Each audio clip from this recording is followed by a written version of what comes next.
epidermis, dikarenakan secara definisi dermatositosis itu adalah infeksi pada jaringan yang mengandung zat tanduk.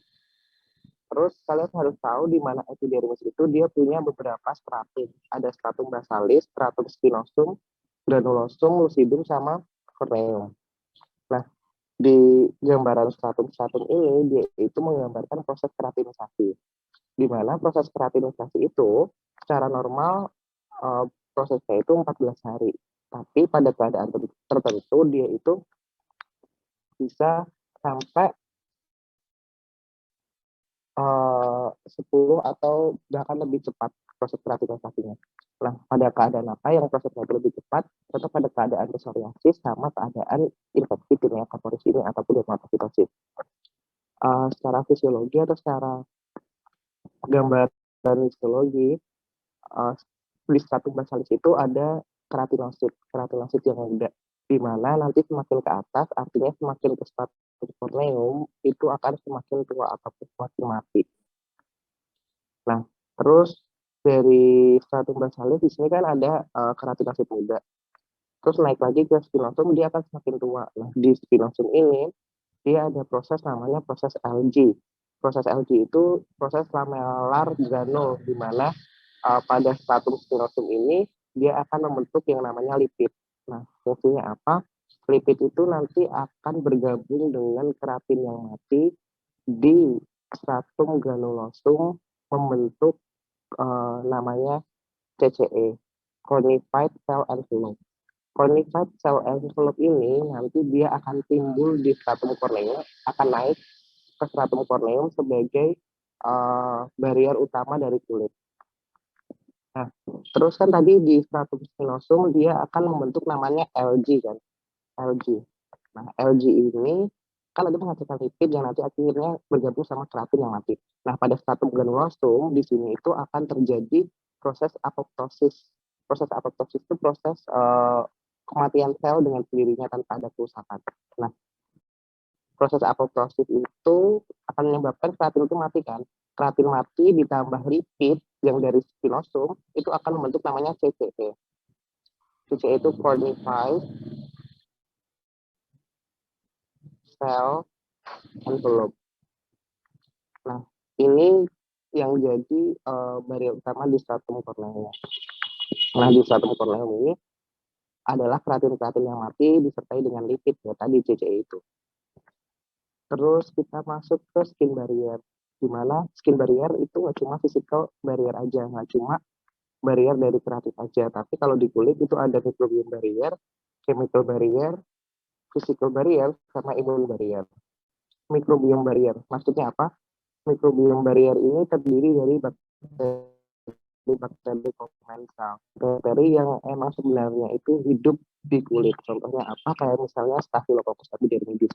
Nah, Staphylococcus epidermidis ini dia adalah bakteri komensal, di mana ketika terjadi kolonisasi dia akan berubah menjadi patogen. Terus yang kedua adalah chemical barrier. Kalian tahu tadi saya sebutin CCE adalah Conified Cell Envelope yang terdiri dari keratin yang mati sama lipid. Nah, lipid itu merupakan chemical barrier, serta dengan adanya kandungan lipid di dalam keratin itu akan membuat pH di keratin itu turun atau rendah. Nah, pH yang rendah ini dia itu nggak disukai sama mikroorganisme baik bakteri, jamur ataupun virus, sehingga dia bisa menjadi chemical barrier dari kulit. Terus yang ketiga adalah physical barrier. Physical barrier ini mulai dari stratum corneum sampai stratum basalis. Stratum corneum itu kan terdiri dari keratin-keratin kan, keratin-keratin yang mati itu sebagai physical barrier. Nah, di stratum spinosum dan stratum basalis itu barrier fisikalnya itu apa? Yaitu epitel yang tersusun dengan rapat. Epitel yang tersusun dengan rapat artinya tidak ada celah antara setiap epitelnya. Itu akan menyebabkan invasi dari mikroorganisme itu lebih susah, sehingga itu termasuk physical barrier. Terus imun barrier. Nah, imun barrier ini dimulai dari stratum spinosum sampai ke bagian dermis. Makanya ketika suatu mikroorganisme itu sudah menginvasi sampai ke stratum spinosum, itu akan menyebabkan terjadinya inflamasi secara lokal atau lokal inflamatory. Ketika ada lokal inflammatory, otomatis nanti akan menyebabkan beberapa efek ataupun beberapa gejala dari timbulnya sistem imun tersebut. Imun yang digunakan adalah imun seluler. Imun apa yang ada di spinosum sama basalis itu contohnya kayak misalnya sel-sel Langerhans, sel-sel dendritik, sel-sel awal sebagai reseptor antigen dari mikroorganisme ataupun jamur, bakteri, dan virus. Nah, terus kalian harus tahu tentang mikosis, dermatomikosis. Dermatomikosis itu dia dibagi apa? Superficial, subkutan, systemic primary sama systemic opportunistic. Nah, yang superficial itu sebenarnya dibagi menjadi dua, dermatofitosis dan non-dermatofitosis. Dermatofitosis itu contohnya adalah tinea kayak misalnya kapitis, tinea turis, tinea corporis, itu termasuk dermatofitosis. Isinya masuk dermatofitosis. Pokoknya kalau dermatofitosis itu disebabkan oleh jamur dermatofita. Jamur dermatofita itu ada tiga jamur dermatofita. Yang pertama itu trichopiton, yang kedua itu epidermopiton, yang ketiga itu adalah microsporum.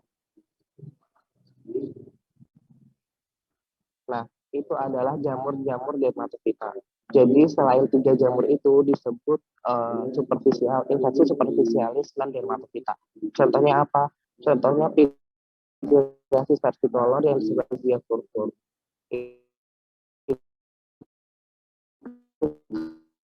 Masuk non dermatofita.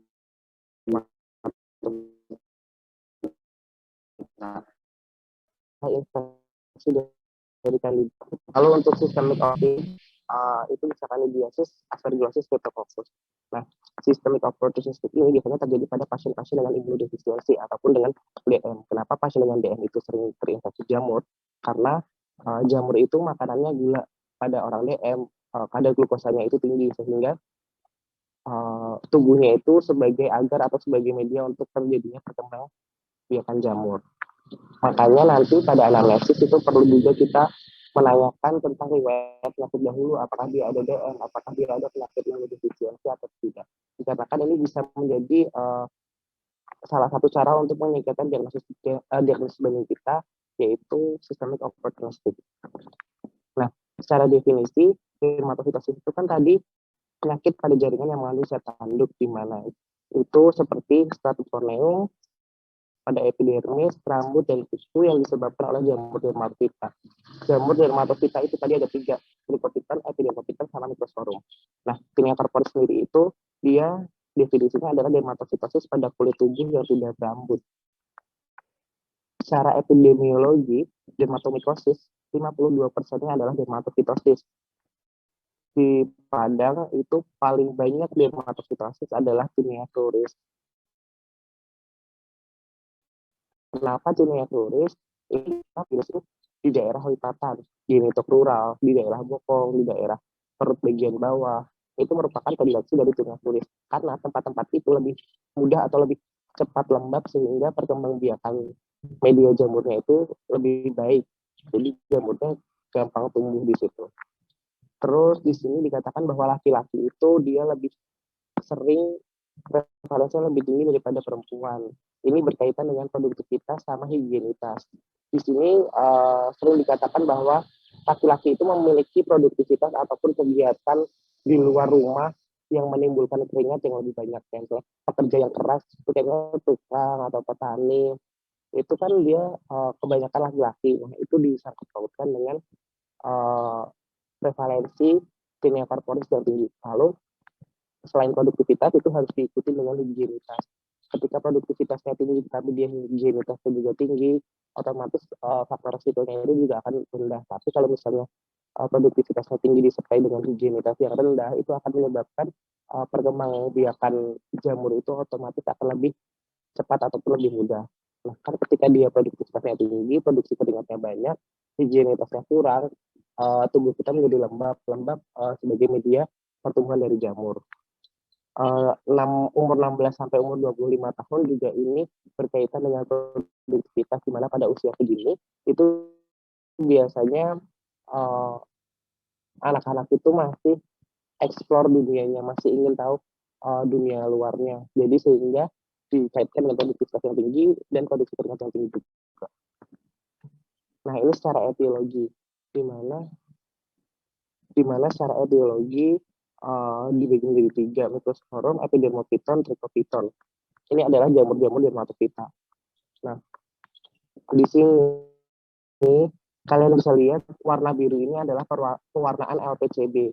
LPCB itu adalah pewarnaan lactoferrin cotton blue, di mana pewarnaan LPCB atau lactoferrin cotton blue itu adalah pewarnaan yang khas atau khusus untuk pewarnaan jamur, sehingga pada hasil mikroskopiknya warnanya itu biru. Nah, ketika kalian melihat secara mikroskopik dari jamur dermatofita, apa yang kalian lihat? Morfologinya itu kalian akan melihat makrokonidia yang gede, mikrokonidia yang kecil yang menempel pada hifa, dan yang panjang-panjang adalah hifa panjang. Nah, itu di setiap Mycosporum, Epidermophyton, dan Trichophyton itu pasti memiliki bagian itu, makrokonidia, mikrokonidia, dan hifa panjang. Terus gimana cara bedainnya? Kalian bisa lihat dari makrokonidianya. Kalau makrokonidia dari Mycosporum itu biasanya depannya itu lancip, ini bentuknya kayak daun. Terus kalau Epidermophyton itu dia bentuknya kayak jempol, club shape. Sedangkan kalau Trichophyton itu bentuknya pencil shape, dia panjang. Terus yang bisa kebedain lagi, kalau misalnya Epidermophyton sama Trichophyton itu makrokonidianya itu cluster. Maksudnya cluster apa? Di sini bergerombol. Sedangkan kalau Mycosporum ini sendirian. Kenapa bisa kayak gitu? Karena ini juga berawalan dari mikrokonidianya. Kalau mikrokonidia dari Mycosporum itu soliter atau sendiri-sendiri. Sedangkan kalau Epidermophyton dan Trichophyton, mikrokonidianya itu dia cluster, dia bergerombol. Terus apalagi yang bisa dibedain? Yang bisa dibedain dari hifa panjangnya. Kalau Mycosporum, hifanya itu tidak bercabang. Tidak bercabang untuk setiap mikrokonidianya. Sedangkan kalau Epidermophyton dan Trichophyton, hifanya itu dia bercabang. Nah, ini contohnya. Tadi saya bilang kalau Mycosporum dia itu bentuknya seperti daun. Terus habis itu mikrokonidianya itu soliter sendiri-sendiri dan hifanya itu hifa panjang satu. Sedangkan kalau Trichophyton dan Epidermophyton, hifanya itu dia panjang, dia bercabang, dan mikrokonidianya itu cluster. Tapi dia di sini bedanya adalah di makrokonidianya. Kalau Trichophyton makrokonidianya itu bentuknya pensil, sedangkan kalau Epidermophyton makrokonidianya itu bentuknya adalah club shape. Nah, ini ada beberapa gambaran mikroskopik yang perlu kalian tahu. Kalian bisa yang paling sering itu adalah rubrum, konsuran, mentagrofit, Mycosporum canis, gypsum, sama Phlocostomus. Epidermophyta Phlocostomus. Itu paling sering untuk infeksi dari dermatofita.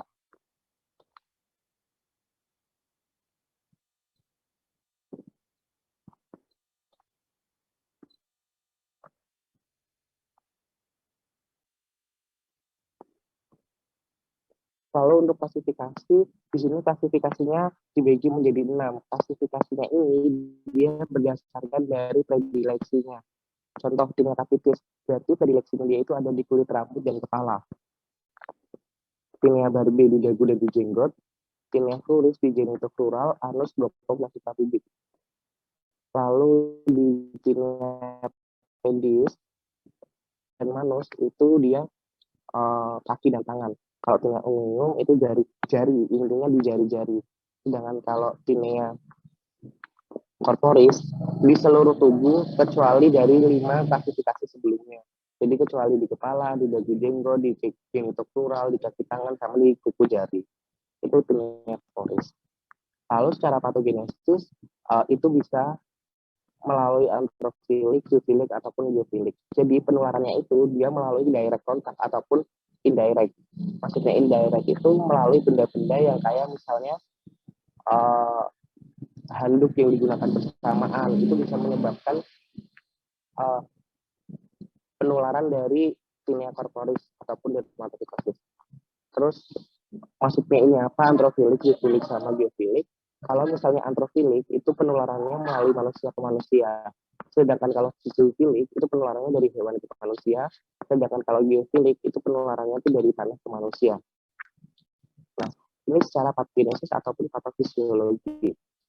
Di mana dibilang kalau kulit yang ada traumanya, ada scar sama ada luka bakar itu sebagai faktor predisposisi untuk jamurnya itu masuk. Tapi tidak semua pasien ataupun tidak semua kasus tinea corporis itu harus disertai dengan adanya uh, faktor predisposisi ini. Maksudnya kayak kulit terluka, ada scar, ada luka bakar, tidak selalu gitu. Nah, terus faktor resikonya itu adalah kelembapan sama CO2 kontennya itu tinggi. Nah, ketika ada faktor-faktor tersebut, itu akan meningkatkan faktor risiko terjadinya tinea corporis. Plus, kalau misalnya nih, kan dia direct kontak, terus ada faktor predisposisi sama faktor resikonya, ya dia pasti akan makin besar untuk terjadi infeksi tinea corporis. Terus, secara patogenesis, dia dibagi dua tahap. Tahap pertama itu adesi, tahap kedua itu invasi. Tahap pertama itu adalah tahap adesi. Tahap adesi itu artinya tahap penempelan. Tahap penempelan jamur di bagian kulit. Nah, ketika jamur di bagian kulit, jamur itu menempel di bagian kulit, jamur itu otomatis harus melewati skin barrier kan. Nah, skin barrier yang kalian tahu kan tadi di awal sebelum, kan dia ada 4. Di awal adalah mikrobiom. Nah, si jamur ini bisa melewati perlawan dari mikrobiom. Yang kedua, dia itu harus melewati chemical kan, chemical barrier. Nah, ini juga bisa kelewat sama si jamur. Tapi jamur itu dia akhirnya di pertahanan ketiga, yaitu physical barrier, terutama di stratum corneum, jamur itu punya hambatan. Kenapa? Karena ketika jamur itu nempel di tubuh kita tuh merespon dengan mempercepat proses keratinisasi. Kenapa kayak gitu? Karena diharapkan dengan adanya proses keratinisasi yang dipercepat itu akan membuat stratum corneum itu lebih tebal. Nah, ketika stratum corneum itu lebih tebal, itu akan menyebabkan jamur itu susah untuk menginvasi lebih dalam lagi ke bagian paling bawah. Tapi ternyata si jamur ini dia punya yang namanya enzim keratolitik protease atau keratinase atau lipase, sehingga dia bisa mendegradasi keratin yang tebal tadi supaya si jamur itu bisa menginvasi lebih dalam gitu. Nah, ketika si jamur itu bisa menginvasi lebih dalam dan dia bisa menginvasi di bagian folikel rambut, dia akan menyebabkan pembotakan. Ini kalau misalnya terjadi di kulit kepala, berarti di tingkat kapitis itu bisa terjadi alopecia dikarenakan dia menginvasi ke folikel rambut. Terus kalau misalnya dia menginvasi sampai ke daerah spinosum dan basalis, otomatis dia akan menyebabkan inflamasi lokal. Nah, inflamasi lokal, di sini inflamasi lokal itu akan menyebabkan pasiennya punya gejala gatal, eritema, dia bisa swelling, bengkak, bisa juga perabaannya itu panas. Lalu atau hangat. Lalu pada dermatofitosis atau tinea corporis, itu yang paling khas gambaran lesinya itu adalah ini, central healing sama lesi aktif. Nah, patofisiologinya nanti digambar selanjutnya aja, biar gampang. Terus di sini faktor resikonya ada faktor individu, lingkungan, sama sosioekonomi. Faktor individu ini berkaitan dengan faktor higienitas yang pertama. Yang kedua berkaitan dengan faktor apakah pasiennya ini pasien imunodefisiensi atau tidak. Yang ketiga ini berkaitan dengan faktor apakah pasien ini memiliki faktor risiko komorbid seperti misalnya DM atau tidak. Yang keempat, apakah pasien ini memiliki pengobatan jangka panjang seperti penggunaan kortikosteroid jangka panjang ataupun antibiotik jangka panjang. Kenapa bisa kayak gitu? Karena pasien dengan penggunaan kortikosteroid jangka panjang itu akan menurunkan sistem imun baik selular ataupun humoral. Nah, ketika sistem imunnya ini menurun, otomatis jamur itu akan menginvasi lebih cepat, lebih mudah ke bagian spinosum dan basalis. Terus yang kedua, kenapa antibiotik jangka panjang itu dia bisa sebagai faktor resiko dari dunia korporis ataupun dermatopitosis? Karena yang kita tahu bahwa skin barrier itu yang pertama adalah microbiome barrier yang terdiri dari bakteri-bakteri yang komensal atau bakteri atau flora normal. Nah, ketika flora normal itu dikasih antibiotik, ya otomatis flora itu akan mati karena antibiotik tidak bisa membedakan mana uh, yang harus dibunuh sebagai patogen dan mana yang harus dipertahankan sebagai komensal. Terus yang kedua adalah faktor risiko lingkungan. Faktor risiko lingkungan ini berkaitan dengan kelembapan udara di lingkungan tersebut. Nah, ketika terjadi kelembapan udara yang tinggi, itu akan terjadi pengembangan dari jamur. Terus faktor risiko yang ketiga adalah faktor risiko sosioekonomi. Dianggap bahwa pasien dengan sosioekonomi yang rendah itu biasanya tinggal di tempat-tempat yang padat penduduk. Nah, kalau tinggal di tempat yang padat penduduk, itu akan menyebabkan lingkungan atau udara di situ juga lembab kan, sehingga pasiennya juga memiliki faktor risiko untuk terjadinya penyakit korporis ataupun dermatopitosis.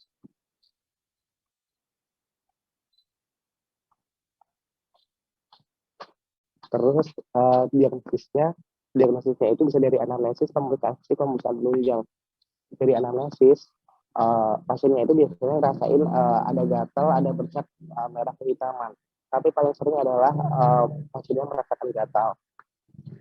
Terus yang kedua, kalau misalnya dia merasakan bercak merah kehitaman, kalian harus diagnosis banding sama Morbus Hansen. Kenapa? Karena Morbus Hansen gambaran lesinya juga mirip. Tapi kalian bisa bedain dengan cara pemeriksaan sensoris. Kalau Morbus Hansen atau Kustalepka, itu berarti pada pemeriksaan sensoris dia nggak bisa merasakan adanya perabaan pada lesi tersebut. Pada pemeriksaan fisik, yang paling khas adalah lesi central healing sama lesi aktif. Dan adanya suama halus. Pada pemeriksaan penunjang, itu kalian bisa menggunakan pemeriksaan penunjang KOH 20%, kultur, wood lab, sama LPCB.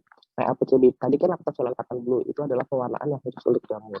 Lalu kalau wood lab itu kan kita menyinari hasilnya dengan menggunakan sinar ultraviolet kan. Nah, nanti hasilnya itu kalau pada dermatopitosis itu bisa warna biru berpendar, bisa kuning kehijauan, ataupun dia bisa hijau berpendar. Itu tergantung dari spesies jamur apa yang menyebabkan dunia korporis tersebut. Lalu ada pemeriksaan kultur. Nah, pemeriksaan kultur di sini media atau agar yang digunakan adalah agar SDA. SDA itu adalah Sabouraudextrose agar. Sabouraudextrose agar. Kenapa Sabouraudextrose agar? Karena dia memang spesifik untuk media jamur. Karena pada agar SDA dia ini paling banyak mengandung kadar glukosa berkaitan dengan makanan dari jamur sendiri itu adalah glukosa, makanya dia cocok di agar SDA, perkembangannya cepat dan banyak, jadi mudah buat diidentifikasi. Lalu pemeriksaan KOH 20%. Nah, pemeriksaan KOH 20% ini nanti keuntungannya itu dia itu cepat, bisa dilihat langsung kan. Terus dia ini ketika kita lihat dengan mikroskop, gambarannya bening, kita bisa lihat gambaran makrokonidia, mikrokonidia, sama sisa panjangnya. Nah, ini adalah gambaran central healing sama lesi aktif. Kenapa bisa terjadi gambaran central healing aktif? Ketika pertama kali infeksi ataupun terjadi infeksi tinea, itu pertama kali misalnya di tengah. Di sini terjadi infeksi tinea. Nah, infeksi tinea di sini, tinea itu kan menyerang zat tanduk, otomatis dia akan menggerogoti atau menghabisi zat tanduk sampai ke bagian satu basalikat. Nah, ketika dia di sini, dia menggerogoti atau memakan keratin ini kan lama-lama di daerah sini habis kan. Nah, karena sifat dari mikroorganisme ataupun sifat dari jamur itu salah satunya dia bisa berkembang biak dan bergerak, otomatis mereka akan mencari makan di luar dari tempat ini, dia akan menyebar keluar sini. Karena di tengah sini udah nggak ada keratin, otomatis dia akan menyebar meluas ke pinggir-pinggir sini. Nah, itu terjadi terus-menerus, makanya ketika itu terjadi semakin keluar, yang tengah ini udah proses keratinisasi. Sehingga di tengah ini dia adalah kulit normal, dan di pinggir-pinggir luarnya ini dia adalah kulit yang terinfeksi. Makanya dia bisa disebut central healing sama lesi aktif. Jadi pada lesi aktif inilah di sini yang masih terletak atau yang pasti terjadi infeksi jamur atau infeksi tinea. Sedangkan yang di central healing ini sudah sembuh.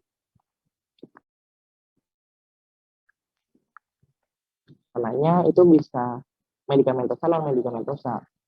Secara medikamentosa itu harus terlaksana secara kausatif sama simptomatik. Kausatifnya itu adalah obat anti jamur, bisa diberikan secara topikal ataupun sistemik. Simptomatiknya ya untuk mengurangi gejala pasiennya kayak misalnya gatal. Terus edukasinya ini seperti edukasi penyakit, gimana penularannya, penggunaan obatnya bagaimana, dan higienitas. Karena faktor resiko dari tinea ini kan salah satunya adalah higienitas. Ini adalah tabel obat-obat dari kausatifnya, ada golongan azol, alilamin, benzilamin, itu untuk topikal. Sistemiknya adalah ini. Drug of choice-nya untuk tinea adalah golongan azol. Kalian bisa kasih krim ketoconazole, miconazole, cotribazole, ataupun apapun yang penting dari golongan azol sebagai lini pertama atau drug of choice-nya. Nah, di sini kalian bisa lihat bahwa durasinya itu kisaran 2 sampai 4 minggu, bahkan ada yang sampai 6 minggu. Kenapa? Karena infeksi jamur itu notabene dia itu lama untuk disembuhkan. Terus habis itu di sini itraconazole, fluconazole, ataupun golongan azol lainnya yang sistemik itu harus hati-hati sama pasien dengan gangguan hepar atau fungsi heparnya itu rendah. Fungsi heparnya itu buruk. Kenapa? Karena golongan azol yang sistemik dia itu di metabolismenya di hepar, sehingga ketika kalian kasih pasien dengan fungsi hepar yang rendah atau fungsi hepar yang jelek dengan golongan itraconazole atau fluconazole, dia akan memperberat kerja heparnya sehingga heparnya akan semakin jelek kondisinya. Jadi kalian nggak boleh kasih golongan fluconazole. Terus gimana caranya kita tahu dia punya sakit hepar atau enggak? Apakah kita selalu cek SGOT, SGTT? Apakah kita selalu cek laktat hidrogenase? Enggak, kalian bisa tanyain pakai anamnesis. Tanyain aja pasiennya pernah ada ringan kuning atau enggak, atau pasiennya pernah ngerasain sakit perut kanan atas atau enggak, atau sakit hati juga, sakit hepar itu pernah atau enggak. Kuning sih biasanya gitu. Nah, secara prognosis kalau tinea corporis ataupun dermatopitosis ini baik karena dia cuma menyerang di bagian zat tanduk di epidermis secara keseluruhan baik, tetapi sanasiolamnya itu bisa dia adjuna, bisa dia salah.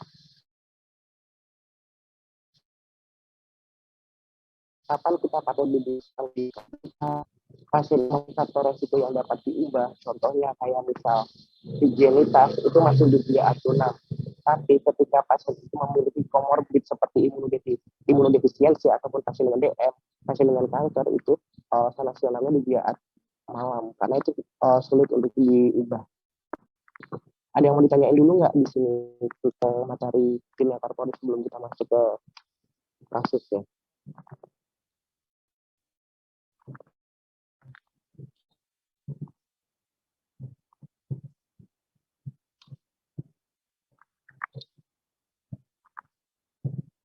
Permisi Kak, izin bertanya Kak. Tadi untuk yang simptomatiknya itu untuk gatalnya bisa diberikan apa ya Kak? Kalau simptomatiknya kita bisa pakai misalnya CPM atau kita bisa pakai cetirizine untuk mengatasi gatal. Baik Kak, makasih Kak. Ada lagi yang masalah? Permisi Kak. Mungkin suara kakak dari tadi mendem Kak, kurang terdengar dengan jelas, dan untuk menjelasinya sedikit kecepatan menurut saya Kak tadi. Tapi ada yang belum paham. Ada yang perlu diulang lagi nggak? Mohon izin Kak, suara kakak masih agak mendem Kak. Tadi beberapa poin-poin yang bahasa kedokterannya jadi nggak terlalu terdengar Kak. Mohon maaf. Terima kasih Kak.